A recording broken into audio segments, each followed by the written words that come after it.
Hey everyone, it's Nathan. Today I am tearing apart my synthesizer. Now, why would I be tearing apart this awesome Prophet 12? I mean, it looks great, and it mostly works great. Well, I've had it for about 5 years now. I got it in 2012, and in the last 2 years or so, I've had a problem with my B flat near middle C, in that it was sticking when pressed down. And maybe not so much sticking, but it was very spongy. And the keys around it were a little bit as well. So we're actually at the end of the video. It didn't occur to me to start recording a video till I was partially through the process. But here's what's happened so far.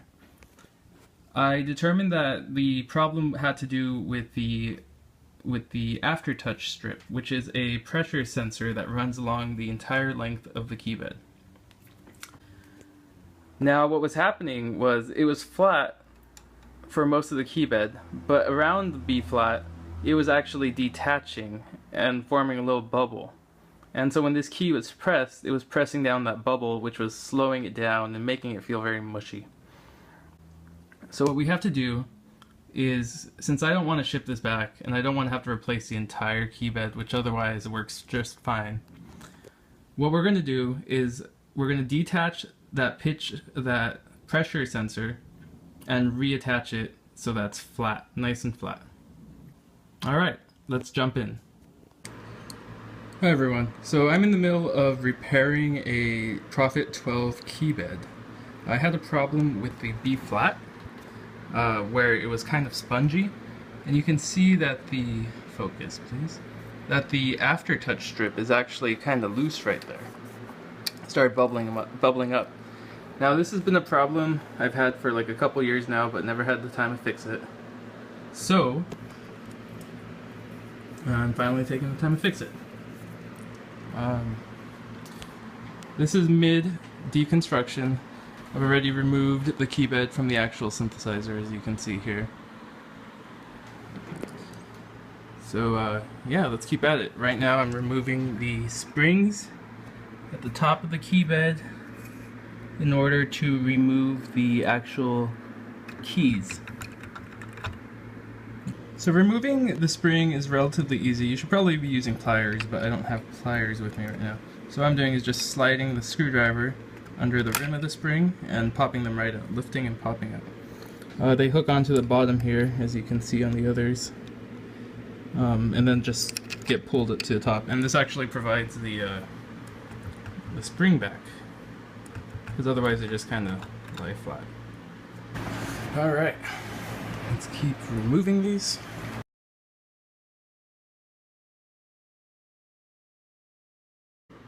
Alright, with all the springs removed, we can actually start working on removing the actual keycaps. Now on this keyboard, to do that, you actually have to stick a screwdriver into these openings and press towards the front of the keybed. So let's try on this one. And the screwdriver, let's see if I can get that in view. Push and lift off the back.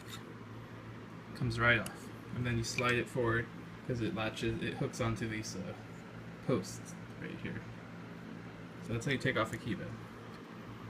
So now we just have to repeat this for the rest of the keys. I found it's easier to take out the white keys first before removing the black keys, because otherwise the black keys get stuck beneath the white keys.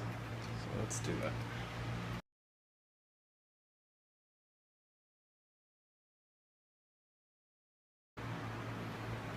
Okay, white keys are done. Let's go after the black keys.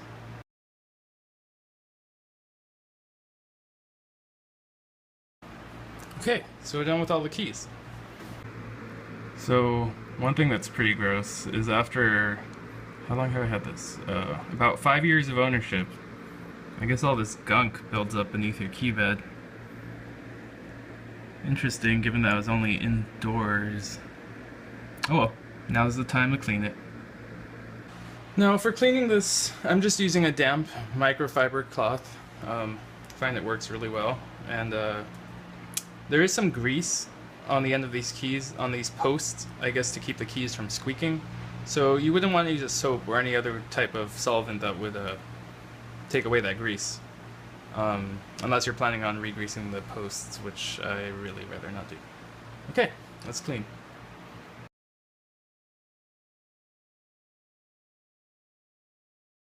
So here's something that's interesting.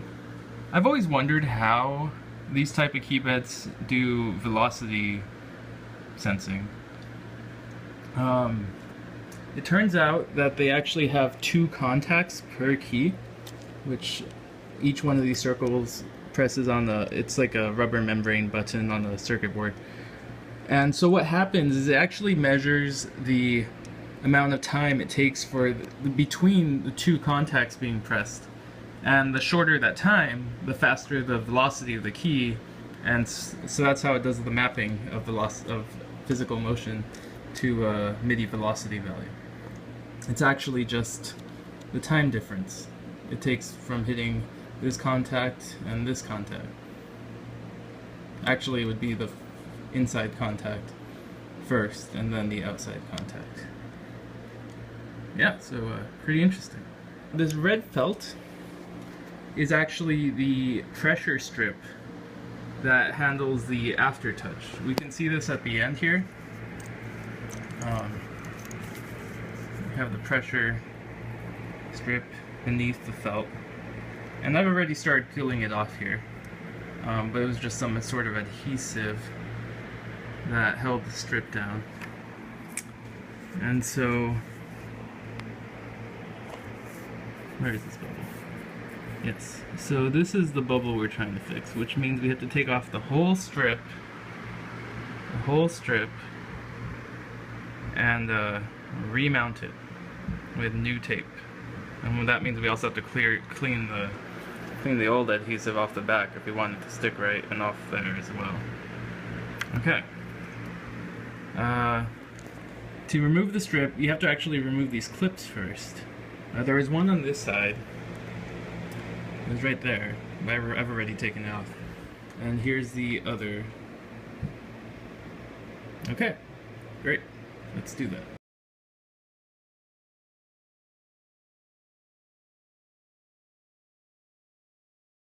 So the strip came off easy enough.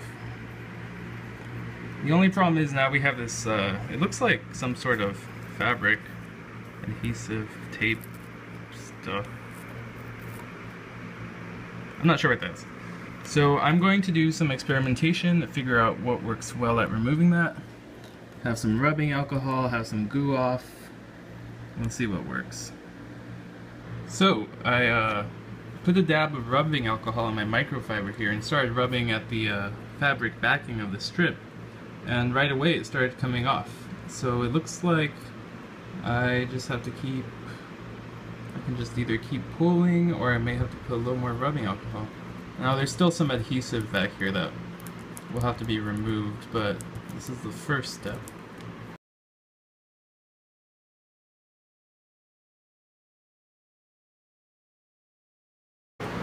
Okay, so we're definitely making progress, but we still have some of the stickiness. The strip is still sticky, so we still have adhesive.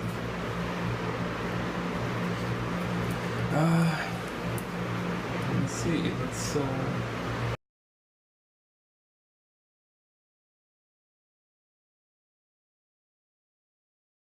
So if you look at the strip closely, you can actually see the adhesive is starting to come off. So I'm just going to work at this a bit more off camera, since it's you won't really see anything anyway, and we'll look at the finished product. We're really starting to make progress with the rubbing alcohol. It seems to finally be actually degrading the glue enough that we can take it off. So I'm going to I think what's helping is if I soak the microfiber a bit, hold it on there for a second or two, and then start rubbing. It seems to work better at taking off the glue. So I'm just going to keep doing that.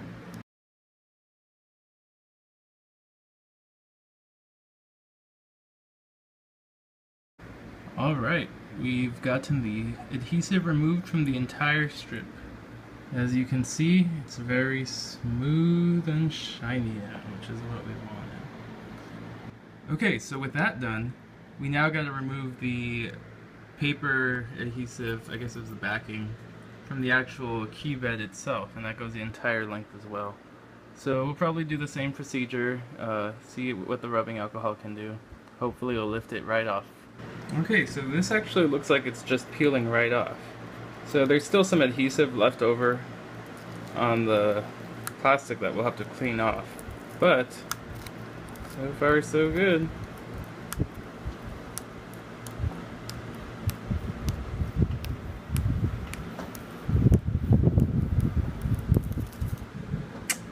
Darn.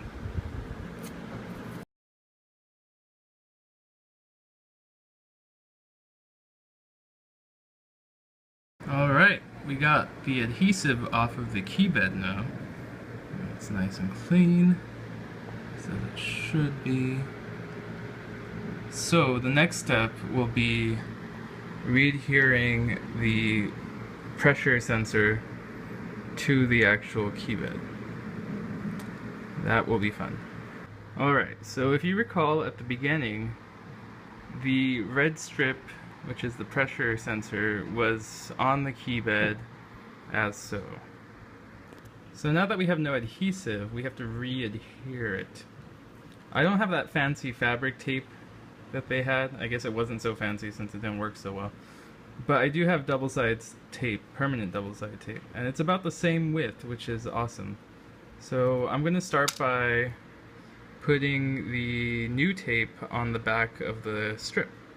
So just a reminder, we do not want the adhesive strip to go, the adhesive tape to go the entire length. We want it to stop right here. You kind of see where it used to cut off.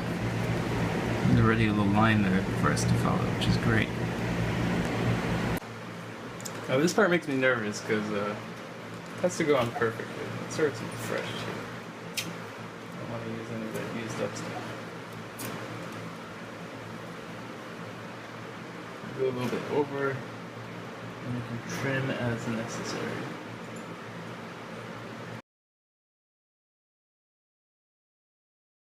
The main thing is we want to make sure I have no bubbles or obvious lumps, else all this work is for nothing. Nope.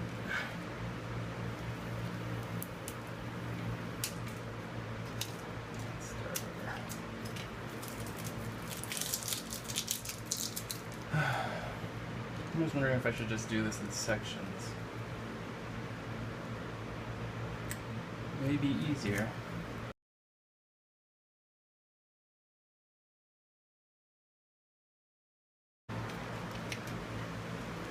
Let's do another pass of rubbing alcohol because I've been touching it. I'd really be wearing gloves. Unfortunately, I do not have any gloves here. Okay, so I've decided to just do it in segments, since laying down one continuous strip may not turn out that great. Now, I don't know how well this tape will end up working in the long run. Will it be better than the factory adhesive? Worse? Who knows?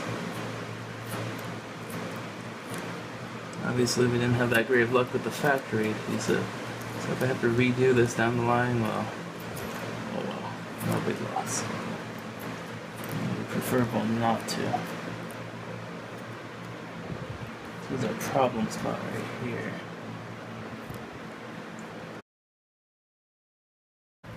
Okay, it's the entire length. Let's trim the end over here. Where are my scissors? Okay, let's trim up this end over here. Perfect. Now, tape looks pretty good.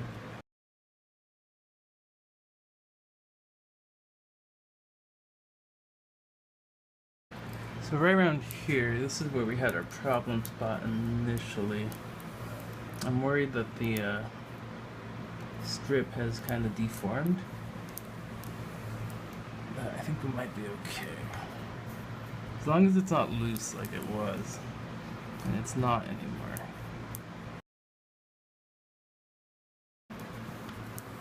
Now those crackles, I'm not sure if you can hear them on the camera, but they're kind of disconcerting.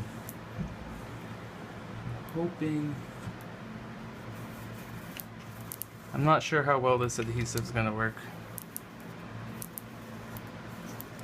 We may have to redo this down the line, but now that the process is down, it shouldn't be so bad.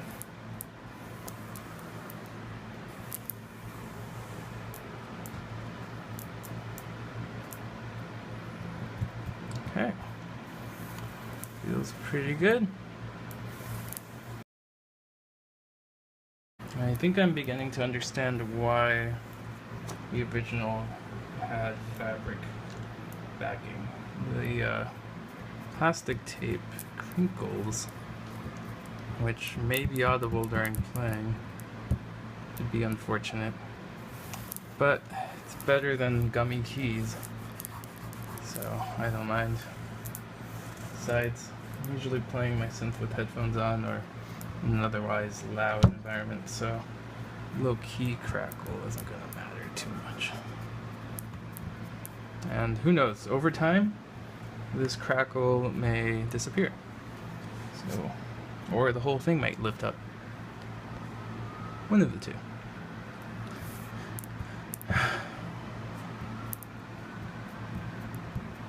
Okay, let's move on to fix the support posts. Okay, so now let's fix the support posts. So I'm not sure if this happened while I was disassembling the keyboard, the synth today, or if they had broken during use, or what. I did have a hard time undoing the screws, but I didn't particularly abuse them or anything, so I'm not sure why this post and this post both broke. You see they're supposed to look like this. That's too bad. But we do have the plastic pieces. There we go. We have all three. We have the three plastic pieces. So we can actually glue this back together. And it won't be as strong probably, but it's better than not having them at all. So the first part of this process is figuring out which piece goes where. So I've already tried them out, and this piece fits perfectly right here. Well, pretty perfectly. And you can see the gap is pretty minimal.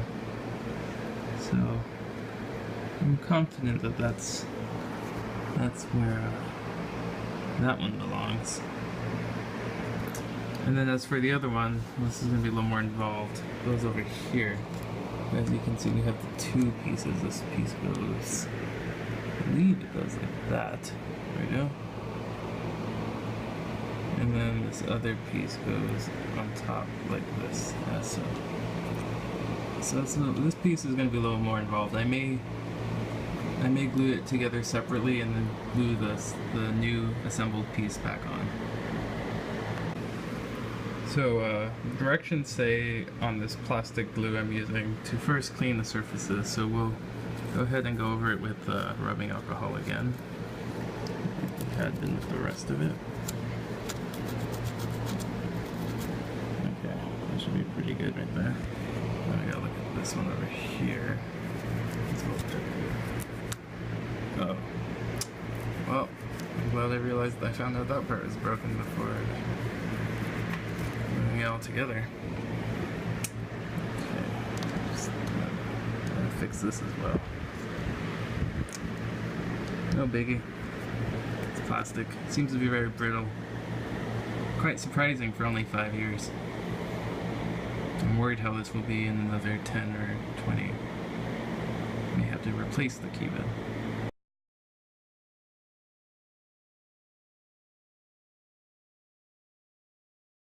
It's a two-part system. It's likely either an epoxy or maybe it's doing something with the plastic. I'm not really sure. I don't really know. Well, we see here a little bit of glue seeped out. That's alright. It's just cosmetic, and it's going to be hidden anyway. No one will ever see this. This corner is going to be a little more difficult given the amount of damage that happened. I think what I'm going to do is I'm first going to glue this corner piece down. So we have that there. And then I'll go ahead and do the first top portion, which goes there. And then finally I'll do the actual support post, which goes here. So, let's do it.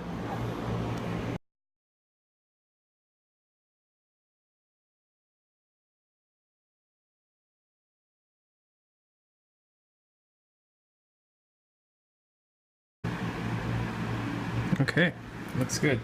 Now we can do the final piece, which is the actual support where the screw goes in, which now isn't gonna fit correctly. There we go. Great, still fits. That would have been a disaster.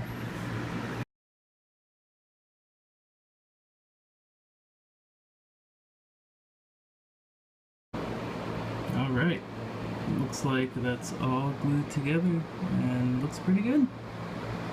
It's too bad it broke in the first place, but see, our other glue over here looks good as well. Great. Now we'll let this dry before disassembling. I mean, it is dry, but we want to make sure it can cure and be as strong as it can be. It's a shame for these to break again. I know one thing's for sure. I probably won't tighten down these screws as much as they were because I don't want this happening again. Tight enough to not move should be good. Okay, so now we can put the keys back on. We should probably start with the black keys since they were the last to come off. It makes sense to put them on first.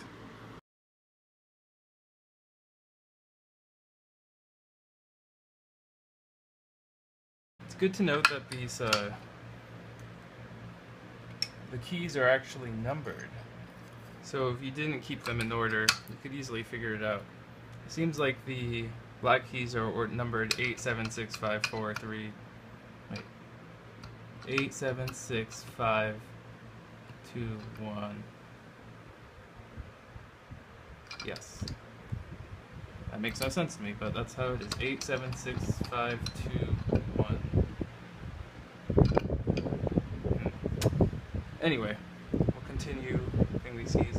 I realized I did not clean the keys before placing them back onto the key bed. That's okay. We can do that before we put the white keys on. Another thing that's good to note is that the front of this key bed, if you notice, there are two posts, these two posts, for white keys. However, on black keys, there's only the one top one. So if you somehow ended up out of order and aren't sure what keys go where, that's a good guide. Black keys only have one post, white keys have two posts.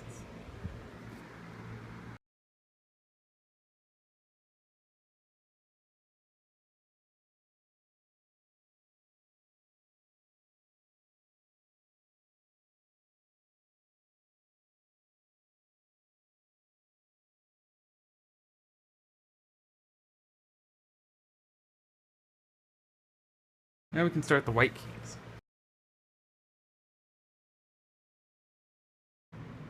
So front goes in first, and then you just click the back into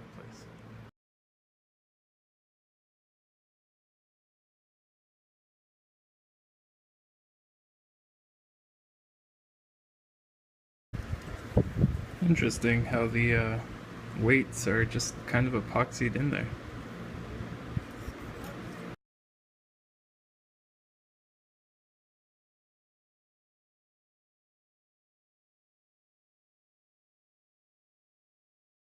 Last one.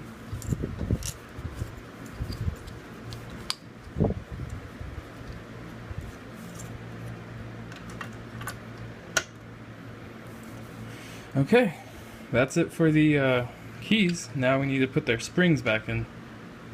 Alright, so we've gotten the keyboard turned around. It's beginning to look like a keyboard again. I mean, it looks exactly like a keyboard. So the next step we have to do is take the springs that were at the back of the keys and clip them back into their locations. Now, it was black springs for the white keys and white springs for, or silver springs for the black keys. So what we gotta do is we gotta insert the top here, the flat end, not the more rounded end. Flat end at the top of the key. Well, what actually is probably better is we start with the bigger end at the bottom. It goes right in here. And then we would have to stretch it so that it clips at the top of the key like that. Alright, I was able to get in there. I needed both hands. But I may be able to do the next one with one hand. Let's try. So, at the bottom here, and just stretch it up. There you go. Now the key's in. Great. So now we just have to continue this 61 or 59 more times.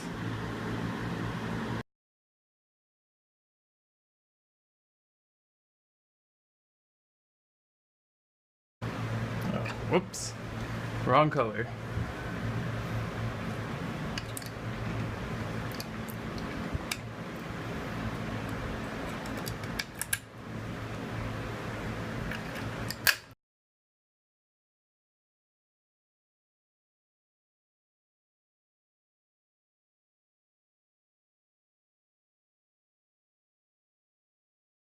Here we go. It's done. Let's flip it around. Okay. Well, that's what I was worried of. We have a little bit of crinkle from this double-sided tape, but at least it's not as spongy like it was. Feels pretty good. Okay, so we have to take this keyboard and get it back into this synth. Let's do it.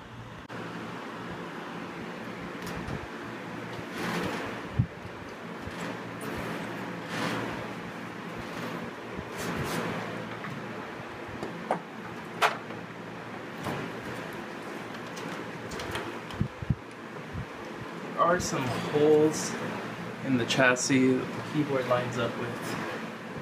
That should be more offset to the right because the mod wheel and pitch bend wheel go on the left. Okay, so that's back in. I'm gonna go ahead and put some screws through the bottom, and then we can hook it all back up. Well, turns out I was forgetting something. I forgot to put these clips back over the pressure sensor. They go underneath the last and first key. So I'll just take those out and install them.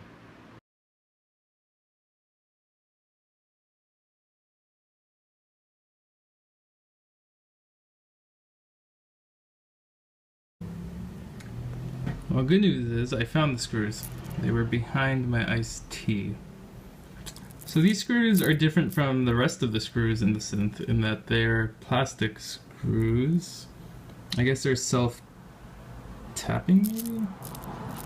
Probably self-tapping. They're different than machine screws. Again, I'm not too familiar with different types of screws. Okay, so to get this keyboard back in, I find it best to line up the corners and at least get the corner screws into their respective support posts. Got the two right ones in. Let's get the left ones in. The back one's easier to see from the front.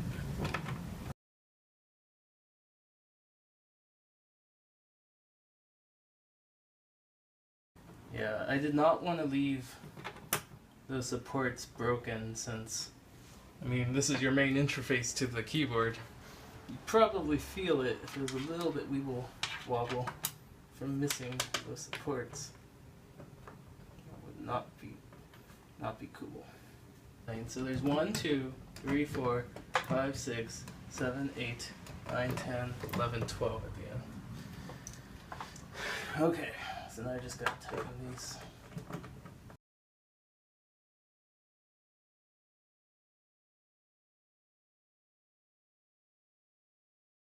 Okay,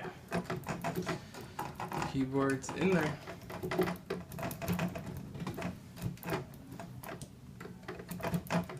Yeah, it's a little crinkly. Well, I've learned my lesson. Don't use plastic double-sided tape. But it's not spongy. And that was the main thing I was trying to eliminate. I think I can live with a little bit of crackliness.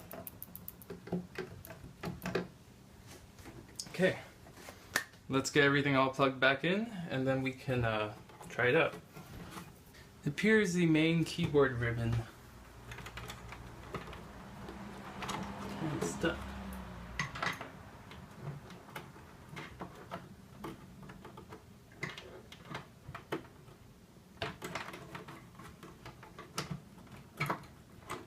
There we go. Okay, we got it up. Okay, so this is the main ribbon cable that connects to the main board of the Prophet 12 from the keyboard. Just make sure these clips are open. It plugs straight in. It locks right in place. Perfect.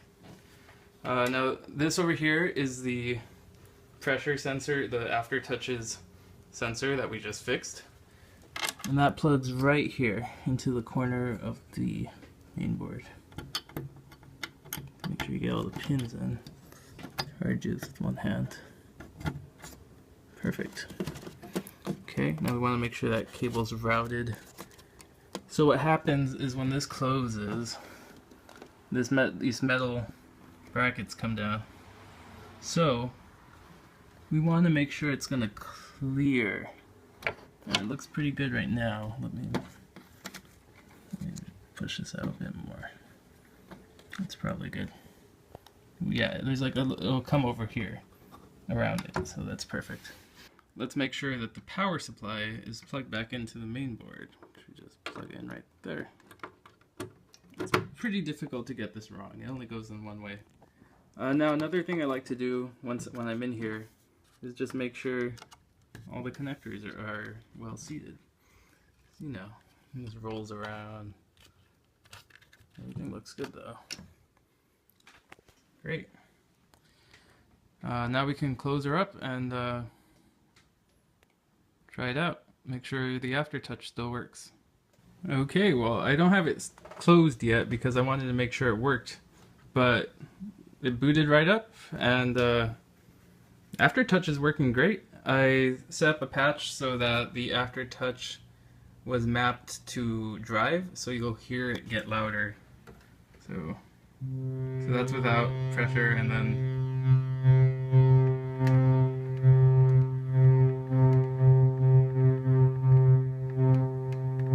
so yeah, it works pretty good.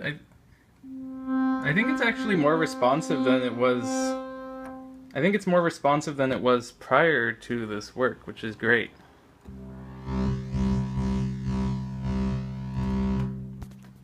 Now, this was the problem key, and it does feel a lot better, but you can still, let me mute this, but you can still, you hear that crackle? I'm pretty sure that's from the tape, so that's too bad. And there's a little bit of crackle elsewhere.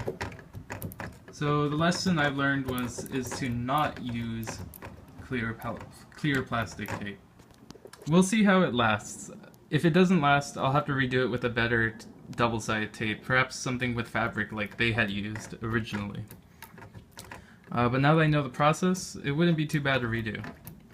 Oh well, lesson learned. Yeah, otherwise...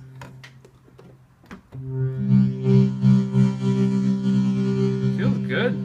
I feel like it's a lot more responsive than it was.